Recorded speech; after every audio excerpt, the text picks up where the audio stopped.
यसैले अब भगवद् गीताको 7औं अध्याय ज्ञान विज्ञान योगलाई एक अझ बढी जीवन्त, अझ गहन, अझ विस्तृत, अझ ओजपूर्ण, अझ भावपूर्ण र श्रव्य कथा वाचनको रूपमा पूर्ण एकै अत्यन्त लामो परिच्छेदमा डुबेर सुन्नेछौँ।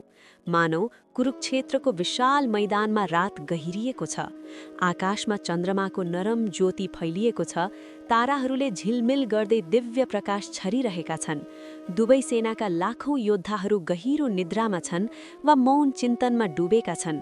घोडाहरू शान्तिपूर्वक सास फेरिरहेका छन् र हावामा युद्धको धुलो र रक्तको गन्ध बिस्तारै हराउँदै गएको छ।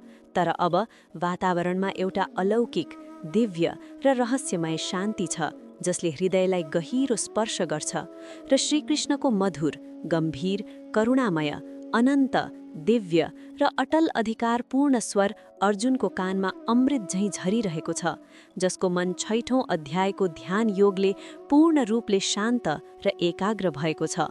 मनको चञ्चलतालाई अभ्यास र वैराग्यद्वारा जित्ने विश्वास जागेको छ। योगीको जीवनको सौन्दर्य र स्थितप्रज्ञको पद बुझेको छ। तर अब मनमा नयाँ जिज्ञासा उर्लिरहेको छ। परमात्माको स्वरूप के हो? प्रकृति र पुरुषको रहस्य के हो? यो संसार कसरी चल्छ?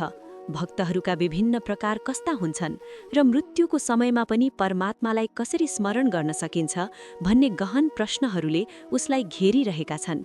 किनकि अर्जुन अब केवल योद्धा वा साधक होइन, परमात्माको रहस्यको खोजी गर्ने भक्त बनेको छ।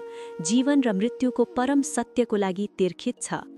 अर्जुन रथमा बसेर हात जोडेर श्रद्धा, भक्ति, गहिरो जिज्ञासा, आत्मिक शान्ति र परमात्माप्रतिको प्रेमले भरिएका आँखाले श्रीकृष्णलाई हेर्दै विनम्र तर उत्सुक स्वरमा प्रश्न गर्छन्। हे कृष्ण, हे वासुदेव, हे मधुसूदन, हे कमल नयन, हे जगद्गुरु, तिमीले ध्यान योग सिकायौ, तर अब मलाई तिम्रो स्वरूपको पूर्ण ज्ञान दिनु। तिमी कुन कुन रूपमा हुनुहुन्छ? तिमीलाई कसरी जान्न सकिन्छ? मृत्युको समयमा पनि तिमीलाई कसरी स्मरण गर्न सकिन्छ? श्रीकृष्णको ओठमा त्यो अलौकिक, दिव्य, करुणामय मुस्कान खेल्छ, जसमा ममता छ, सत्यको गहिराई छ, अनन्तताको चमक छ र भक्तवत्सलताको कोमलता छ। उनी अर्जुनलाई प्रेमपूर्ण, पितृतुल्य दृष्टिले हेर्छन् र बोल्न थाल्छन्। हे महाबाहो, हे पार्थ, हे कुन्ती पुत्र, म तलाई मेरो परा र अपरा प्रकृतिको पूर्ण ज्ञान र विज्ञान दिन्छु। मलाई पूर्ण रूपले जान्नेले यो संसारमा जन्म लिँदैन। मेरो अपरा प्रकृति 8 प्रकारकी छ: पृथ्वी, जल, अग्नि, वायु, आकाश, मन, बुद्धि र अहंकार। तर यो मेरो निम्न प्रकृति हो। मेरो परा प्रकृति जीवात्मा हो, जसले यो संसारलाई धारण गर्छ। हे अर्जुन, सबै प्राणीहरू मेरो यी 2 प्रकृतिमा आधारित छन्। म नै यो संसारको उत्पत्ति र प्रलयको कारण हुँ। म भन्दा पर कुनै सत्य छैन। सबै मेरो सूत्रमा गाँसिएका मणिहरू झैँ ममा गाँसिएका छन्। यो प्रकृति र पुरुषको दिव्य रहस्य हो। प्रकृति जड छ, पराप्रकृति चेतन छ र म दुवैको स्वामी हुँ। श्रीकृष्ण अझ गहिरो बनाउँदै भन्छन्, हे धनञ्जय, म नै रस हुँ जलमा, सूर्य चन्द्रमा हुँ प्रकाशमा, ओम हुँ वेदमा, शब्द हुँ आकाशमा, पुरुषत्व हुँ मानिसमा, म नै पवित्र गन्ध हुँ पृथ्वीमा, तेज हुँ अग्निमा, जीवन हुँ सबै प्राणीहरूमा, तप हुँ तपस्वीहरूमा, म नै बीज हुँ सबै प्राणीहरूको, बुद्धि हुँ बुद्धिमानहरूको, तेज हुँ तेजस्वीहरूको, म नै बल हुँ बलवानहरूको, काम हुँ जो कामना रहित छ। हे भरतश्रेष्ठ, म नै सात्विक, राजस र तामस भावहरू हुँ, तर ती ममा छैनन्, म तिनमा छैन। मेरो त्रिगुणमयी मायाले यो संसार मोहित छ, यसलाई पार गर्न गाह्रो छ, तर जो मेरो शरणमा आउँछ ऊ मायालाई तर्छ। यो परमात्माको सर्वव्यापकताको सुन्दर चित्र हो। उहाँ सबैमा हुनुहुन्छ, सबैबाट हुनुहुन्छ, तर निर्लिप्त हुनुहुन्छ। अब आउँछ भक्तहरूका 4 प्रकारको गहन वर्णन। श्रीकृष्ण भन्छन्, हे अर्जुन, 4 प्रकारका सज्जनहरू मलाई भज्छन्: आर्त, पीडित, जिज्ञासु, ज्ञानको खोजी गर्ने, अर्थार्थी, धन सम्पत्तिको कामना गर्ने र ज्ञानी, मलाई नै जान्ने। यी सबै मध्ये ज्ञानी भक्त नै मेरो प्रिय हो, किनकि ऊ ममा एकनिष्ठ हुन्छ, म पनि उसमा एकनिष्ठ हुन्छु। सबै भक्त उत्तम छन्, तर ज्ञानी भक्त म स्वरूप नै हुन्छ। ऊ धेरै जन्महरूको अन्त्यमा ममा नै शरण लिन्छ र भन्छ, वासुदेवः सर्वम, सबै वासुदेव नै हुन्।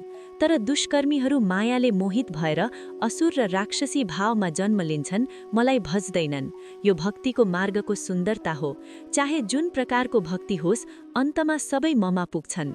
श्रीकृष्णले आफ्ना भक्तहरूका लागि विशेष कृपा देखाउँछन्। जो फल कामनाले देवताहरूको पूजा गर्छन्, तिनलाई शीघ्र फल दिन्छु, तर त्यो फल क्षणिक हुन्छ।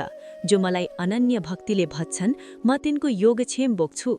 जो कुनै पनि रूपमा मलाई पूजा गर्छ, म उसलाई त्यही रूपमा स्वीकार गर्छु। सबै मार्ग ममा नै आउँछन्। अन्तमा मृत्युको समयको गहन रहस्य खोल्छन्। हे अर्जुन, जो मृत्युको समयमा पनि मलाई स्मरण गर्छ, ऊ मलाई नै प्राप्त गर्छ। अन्तिम विचार जे हुन्छ, त्यसै अनुसार गति हुन्छ। यसैले सधैँ मलाई स्मरण गर, ममा युक्त रही युद्ध गर, यसरी त मलाई नै प्राप्त गर्नेछस्। अभ्यासले मनलाई ममा लगाऊ, मलाई नै ध्येय बनाऊ। ओमकार जप्दै, प्राण त्याग्दै मलाई स्मरण गर, तब त ममा नै लीन हुनेछस्। यसरी 7औं अध्यायको दिव्य, अमर, प्रकाशपूर्ण, रहस्यमय र अत्यन्त भक्तवत्सल उपदेश समाप्त हुन्छ। अर्जुनको मन अब ज्ञान र विज्ञानले पूर्ण रूपले भरिएको छ। उसको हृदयमा परमात्माको सर्वव्यापकताको ज्योति बलिरहेको छ। प्रकृति र पुरुषको रहस्य स्पष्ट भएको छ। भक्तिका 4 प्रकार बुझेको छ र मृत्युको समयमा पनि परमात्मालाई स्मरण गर्ने मार्ग देखेको छ। यो ज्ञान विज्ञान योगले अज्ञानलाई परम ज्ञानमा, भ्रमलाई दिव्य विज्ञानमा, मायालाई भक्तिमा र जीवन मृत्युलाई परमात्मामा लीनतामा परिवर्तन गर्छ। यही नै जीवनको परम विज्ञान हो। परमात्मालाई पूर्ण रूपले जान्दै, उहाँमा अनन्य भक्ति गर्दै, निरन्तर स्मरण गर्दै उहाँमा लीन हुने सबैभन्दा करुणामय र दिव्य मार्ग हो। जय श्री कृष्ण, जय श्री कृष्ण, जय श्री कृष्ण, जय श्री कृष्ण, जय श्री कृष्ण, जय श्री कृष्ण, जय श्री कृष्ण।